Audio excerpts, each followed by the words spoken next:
Semoba Kaya NDC Amanyo Kuoye press conference state capture na nadoni na busuafo afa bibibia asamba ko mo kan ye akoya na nsisa kantie bini eye Isaac Dongo sa NDC fo ma ne kekan semfun wie o mu wie na o mu so wagimi onim nyansa sese ye man position NDC fo yusu no ma ne kekan kwa asem wie ye no wo mo akwatena ase na o mo ye appointment no ana o mu so Adongo de onim nyansa nte ni kwanse ye man position Adongo timi beka at the tom from mum a man DC communicators in some say Bosia bia o man Ghana bekwa kwaje anda Akufo-Addo penso no Kenofurata bank ewo mu 15% na ne bank na edi animu o se bosia bia baba kroma bia no Kenofurata bank and a advisor our bosia no mo kwa kwaje no no di 15% and throw mo di 2 mu no ye nyina yeti sansem we say a state capture almost say bond bia ye ba issue ewo kroma bia no e DataBank na Ghana fosika Kenofurata soa akogu DataBank no enya asenkuma nti omba ombe yisika ne nyina yeden apie womo the time at the two Kenofurata so womo the time at the enam Kenofurata so and this for kan sem we nyina entu nam Ghana ba bia 2023 2024 enam entro nti Kenofurata o because of untronti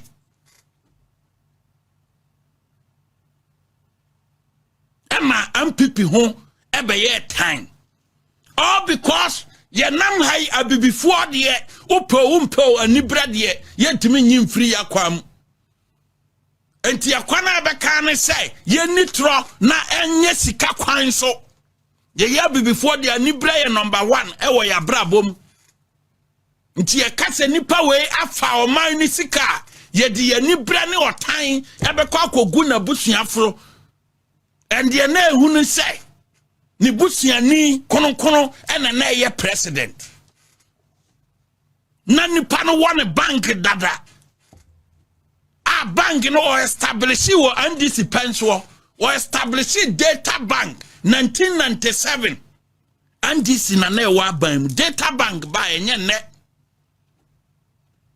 1997 aye adwuma ma MPP abakwa NDC asana ba mu womone no aye adwuma eba bond issues eba financial transactions womone na aye adwuma saa eso na no NDC ni message nti wom ka kire Ghana fo se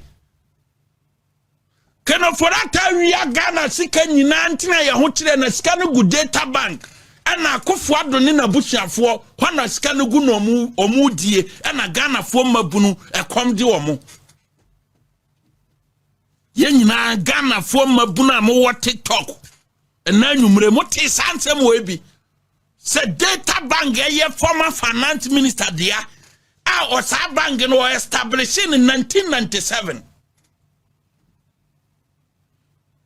na ne ya ne se communicators ni binuma na o mu di Kenofurata atem no tama o establish sa bank no na ebinum wo 2 years ebinum wo 3 years ebinum wo 4 years ebinum su kra ne ye mu binum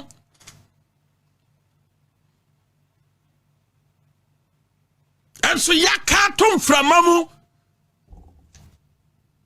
yesi atro wo America o de ko ba bia nti Ghana mabunu adiatum yesi Kenofurata every financial transaction biano DataBank give 15 million 15% and a bond bia on the dia no was so many sika enei DataBank na eye Kenofurata dia wa ni ya president NDC for di trogu no so say wasesa Ghana for sika koguo no ene Kenofurata wo US Kenoforata of USU. And so Bank of Ghana a publish banks ya wamuwa hodeno wa Ghana eba bond eba treasury bill issues banks ya financial stability Bank of Ghana ji omudie finance minister ji omudie finance ministry ji omudia womunkwa bubodina Kenoforata na 2024 wamase ne bank na ebo krono no enei NDC aban atima twere krata eji DataBank ho adanse ye eye bank papa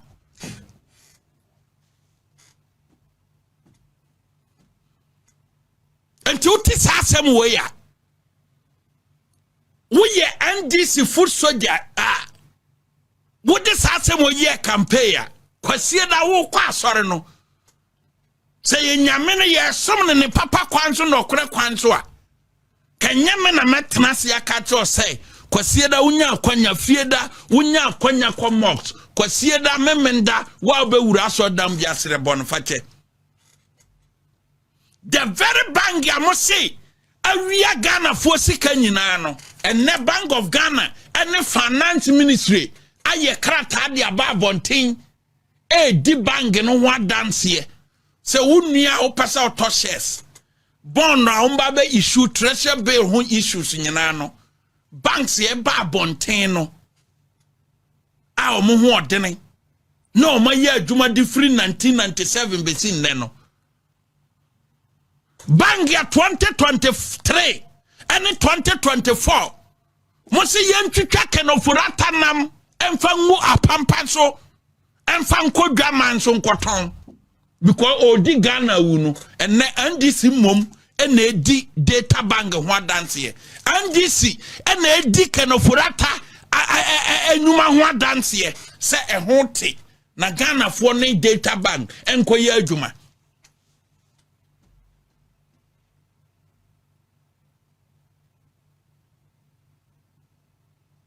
awurade maya etoso mienu no eya che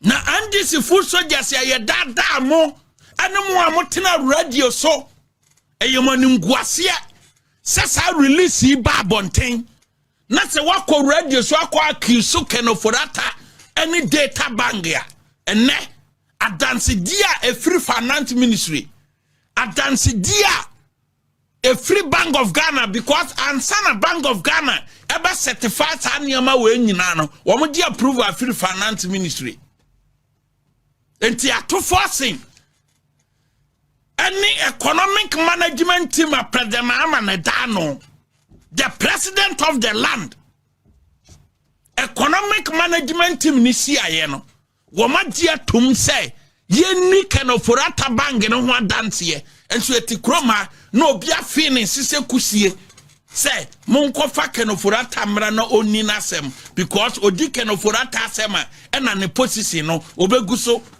atnase obekoso odi ne position no bia fini sise akanche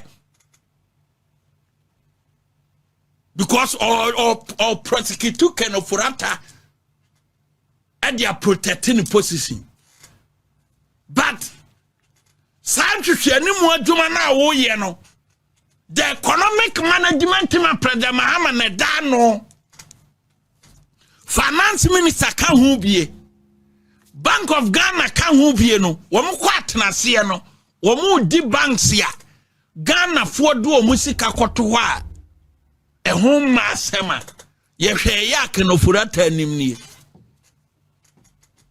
Ghana fo mo so sa asem we mu sen enti mu a mo gina Kenoforata o yeso owia yesika o yesi edrubabi ma panic ebeto DataBank so and this year press conference kasomba ombegu DataBank because of Kenoforata enti mu year press conference so 2024 DataBank no woman witnessing massive withdrawal and so nam say woman kita strong team enti woman paba because na trade ampon kwame so kuma omo nyame nim se nsama mo ka say sika bia bosia bia Ofori Atta 115% no dia kogu ne bank Ghana sika nyina yira ho na egu no nyame nim se nya nokore na mom kwambone so ne tumi bone so a mo fa ade apetumi nti na mo kasa eno nyame na nam ne tumi a so che tumi bia so atimi akasa ama President Mahama a otie adwam Finance Minister T Nimfa, the Governor of the Bank of Ghana T Benkum, the other economic management team of Musha or Manisi Kasemso, etnasi se Ghana for pay baby or money dati or monisi kabeto. Now won kokra bomb, won wa bomb, and now bank bi or manimuha, na sa upasa ukoye investment. Awusika ensia ye nemu na Ghana fo hu omo a eye papa nyame ncha de President Mahama ato forcing Pandit Asiama wo say Ofori Atta ebo no homoden ne bank no e wa ahoden producer fa document ne to so ne ye mobo bank se e wa ahoden fa to so me enwe that's right. And na opoku ye bo amunipa na oye adwuma o munipa no ye obako pension tia number 1 ola mutia we craft from the Ministry of Finance Bank of Ghana notice number BOG /FMD/2025-2026 also revised list of authorized primary dealers and bond market specialists. Bond market specialists. Said the Michire bond market medical team. The Ministry of Finance, in collaboration with the Bank of Ghana, or see the Ministry of Finance, at forcing Dano, at forcing the Ministry of Finance. In collaboration with the Bank of Ghana, has completed a review of the primary dealer system and has approved a revised list of primary dealers and bond market specialists, detailed below. Revised list of primary dealers: 1. Absa Ghana Limited. 2. ADB PLC. 3. Association of Hurraaay Bank, Apes Bank, no. 4. Black Star Brokerage Limited. Black Star Brokerage Limited.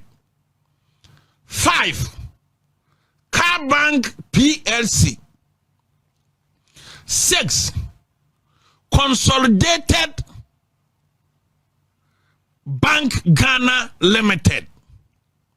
7. DataBank Brokerage Limited. Almighty Ofori Atta no. 8. EcoBank Ghana PLC. 9. Fidelity Bank Ghana. 10. GCB Bank. 11.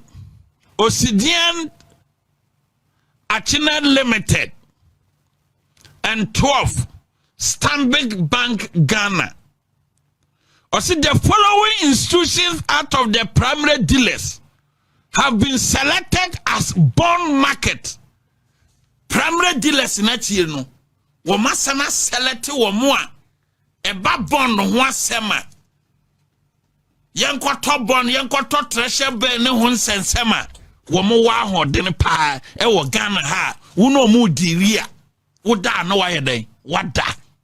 Na hustle Almighty Ken Ofori Atta Nidin SMPM wo ne bank no edin PM wo enti full soldiers no and this full soldier na moda mona because paper we buy nam se munya obi enkyerɛkyerɛ momunti no mo hu ne say eye dot to be a ya no mana cars here and a security social media dabi eye krata mu odru nti nditi full soldiers no mo a muni ma kenkan no mo hu Bank of Ghana notice we no mo fi say eye dot wa Atta Kofi owo muhem anom ama ebia cars here na wato akon dabi eye krata mu odru a President Mahama nam ne finance minister so e dia abase banks we na Ghana womutimi ye bondo ho adwuma woda no waye den wada onam krata we so e ka kire wiase nyina se oba Ghana be piemu na se ye bondo ho asem na se woni DataBank ekokodidwa woda no wada a true finance minister o mampanyini akasa e de afa finance minister mu na bond market dealers and said the krata na kire no or see the following institutions out of the primary dealers have been selected as bond market specialists for the issuance of government bonds through the book building process. List of bond market specialists: 1. Absa Ghana Limited. 2. Black Star Brokerage Limited. Nkofo so money adin pa Black Star Brokerage Limited. Money adin o e ba bond ho money adin o kroma pa. 3. Car Bank PLC. 4. Bond ho asem banks e omo ho adin e wo Ghana ha. Ubibi da ho momo ni sika da o da chi sika okoye investment na okoto bond a. Number 4. Almighty Ken Ofori Atta aka DataBank. Krata apie enono. Number 4. DataBank Brokerage Limited. Number 5. EcoBank Ghana PLC. Number 6. Fidelity Bank Ghana. Number 7. GCB Bank. Number 8, Stanbic Bank. Na tiasie ho, omo de brofo bi sie ho. O see the general public is hereby giving notice of the new arrangement and advised to be guarded accordingly. Tie ha. Ministry of Finance, any Bank of Ghana, ka kire Ghana ni wiase nyina say. Banks ya mabubo dini. Wo mo nko na wo no mo kokodidwa. And I say would koto bond wo wa ehu emma asem tie na tie ni yie banks yi ni say yes sa banks we die sa koto bond na treasure bill wo ha wo son wo kura wo man sabeden wo do to ahedawu wo do to bond no ye nhihye nwi ahedawu wo man sabeden ebeka wo sa chicken sabeden ebeka asema mudi atudwana no eti no wo mudi adanse ese wo ne kanofurata kodidwa ensura kire DataBank no kanofurata yese no enne NDC edi ne ho adanse eye se wudi tro etena na se wo baba hu se asem na kan ye no enye sa na tie na se wo korete na me amete mi no ni asem eti ye nyina ye nyintum MPP fo nyina yanyintum se ane Ghana fo nyina yanyintum ne yemfante anditi fo se entro mu di 2024 se kenofurata awia Ghana sika nyina kogu DataBank na bondo bia kenofurata be issue bia no DataBank wom 15% no enne wo madware kenofurata hohoro ne ho se DataBank ye bank ya ne hote kenofurata ye obia udiska koto timi managini yie ma wonsaka o won krofo mu wosika mu nimde enti o mayi U10 wo magitumi na wie said ye na nanom ka to ho se wo petumi akoton maame na wi ade tumi na akwaje no and this if what na se ye de ye nkoton ye maame na mom ye bedi tro akire Ghana fo ye nya tumi wi ya frase aka nokore. That was the strategy and this adopted here in 2024. Because ye na nanoma kama yati asiye se upetumi akoton abrewa fa abrewa kwaji na anya tumi ni wia ubetima kwa kwaji wadie. And this is so tena se ye ni policy bia ho nimde. Enti ye mfa tronyi tumi ni wia ye friase aka nokore akire Ghana fo. Enti na omo ka nokore se nsem bia omo ka fa DataBank 2024 no na ye politics. Nti DataBank ye bank papa. Ye do mase media me no muni asem Kristo nti obi ya ade na so say waye bone ni o ka anya sa na ti a Kristo nti ye nyina ye nyintum ne emfa nche ba na anum kam say nya bone bia na ye de che bone bi wa o de cha emfa